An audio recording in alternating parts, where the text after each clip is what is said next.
জলের বোতল দেবো? হ্যাঁ, জলের বোতল দাও। ঠান্ডা?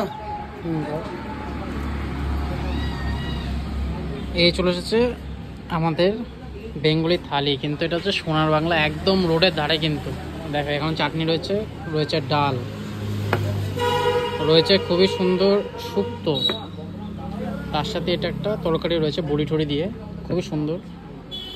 রয়েছে শাক, রয়েছে আলু গাজর ভাজা, আর রয়েছে পাঁপড় পেঁয়াজ।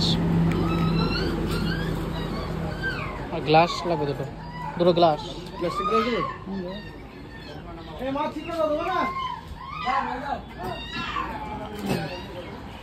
এই থালিতেও রয়েছে সেম, পাঁপড় রয়েছে, শাক রয়েছে, আলু গাজর ভাজা, রয়েছে চিড়া। চিড়া দিয়েছে এটা? প্রতিদিন আমার থেকে শুধু নিয়ে খেয়ে নেয়, চিড়ে আলু ভাজা। দারুণ। বড়ি আলু তরকারি, শুক্তো, চাটনি, সেই খাবার।